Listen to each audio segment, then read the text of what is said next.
ঘরে নিয়ে গিয়েছে, ঘরে যাবে না, ঘরে তো আগেই গিয়ে হলো, ঘরে তো আগেই গিয়ে হলো। তখন কোনে ছিলেন? এটা নেওয়া হবে।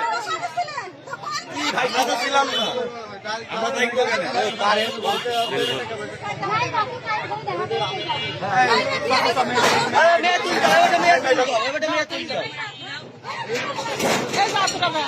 আপনি লাইভ করেন,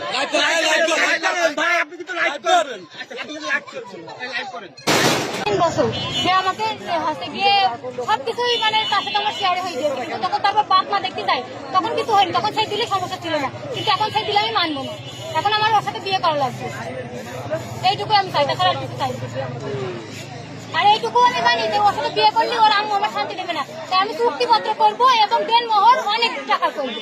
কারণ ভবিষ্যতে জানে ওর মা যে হাতে গিয়ে বিয়ে করবে না, সেটা কি করে যাবেন?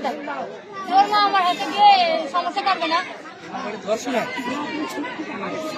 আমি মার ভয় থাকতে 2 বছর আগে কেন মার ভয় ছিল না? তাহলে 2 বছর আগে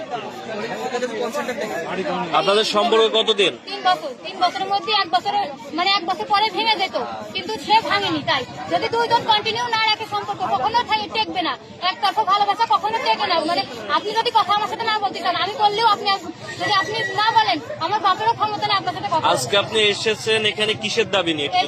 এসেছি আমি ওর কাছে, আমি জানি না ওর আজকে বিয়ে। আমি বলতে চাচ্ছিলাম যে আমি ওর পা ধরে বলবো তুই আমার সাথে এমন করিস না, তোর তো আমি সব দিয়ে দিচ্ছি। আমার যেটুকু সম্বল আমার কানে তুলছিল স্বর্ণের, সেইটুকু দিয়ে দিচ্ছি। আমি বলেছি যে তুই গাড়ি কেনার মধ্যে দিচ্ছি, তোর আমি সব কিছু দিয়ে দিচ্ছি, তারপরে তুই আমার সাথে এমন বেইমানি কানে করছিস।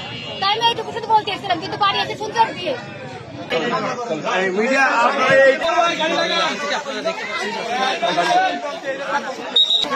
ওটা দরকার নেই, সে কথা কেউ বলবে এখানে।